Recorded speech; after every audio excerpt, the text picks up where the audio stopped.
The entire global internet just died for a full week, and humanity managed to drag itself all the way back to the Stone Age in 7 days flat. But this disaster isn't just about dead servers, it's a massive war between two completely different types of humans. The analog elders who remember the old world, and the digital native babies who have never lived a single day without a screen. Day one is pure denial and digital withdrawal.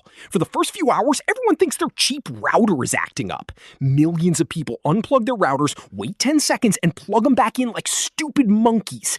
But the little red light stays red. By the afternoon, dopamine withdrawal hits the younger generation like a freight train. Digital natives who grew up getting a hit of cheap satisfaction every 3 seconds start pacing around their living rooms crying and hyperventilating like stressed zoo animals. Credit card machines die, ATMs go pitch black, and tap to pay is dead. If you don't have physical cash in your pocket, you can't buy a single bottle of water. Day 2 is when the food runs out and government leaders start losing their minds. Grocery stores don't keep months of food in the back anymore. They rely on automated, just-in-time delivery systems run by algorithms.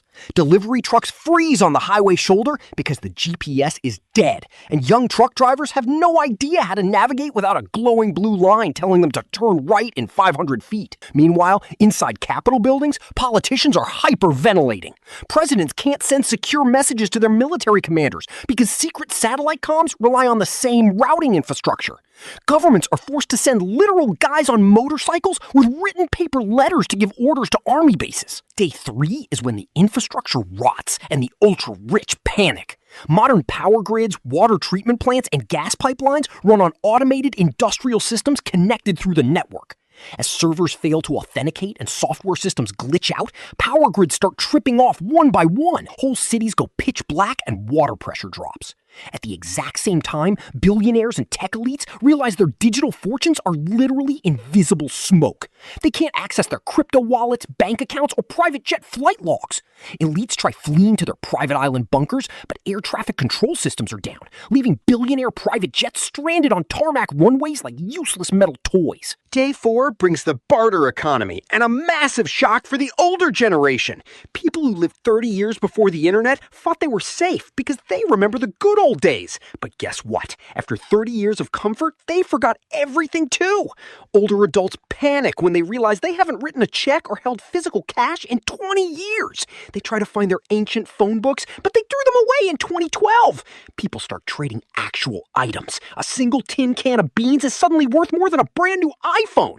People swap shiny sports cars for a pack of AA batteries and a roll of toilet paper. To stop total anarchy, governments dust off ancient, obsolete ham radios and analog emergency broadcast systems, blaring loud, static-filled radio messages telling people to stay inside and stop burning lawn furniture for heat. Day 5 is the ultimate human humiliation, forced interaction, and generational warfare. In desperation, military engineers and government geeks gather in dark basements, trying to build a local makeshift sub-internet using old copper cables and radio towers.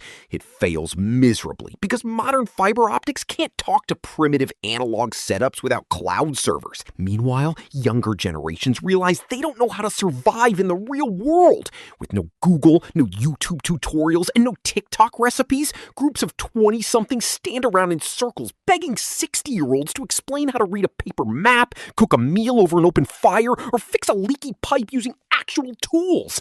But the older folks are just as confused, struggling to remember how they ever lived without a smartphone doing their thinking for them. Day 6 is total silence and government paralysis. Emergency services can't respond because digital dispatch systems are dead. Hospitals are running on dying backup generators, forced to do patient records on paper napkins with stubby pencils. National leaders give up on restoring the global grid and start declaring localized martial law, deploying soldiers with megaphones on street corners just to keep people from raiding local warehouses. Millions of humans sit on their front porches staring at the stars, realizing that their entire modern identity was stored on a server that nobody can reach. Day 7, right when governments are about to give up completely and humanity is about to officially vote on who becomes the local warlord, the network suddenly blinks back on.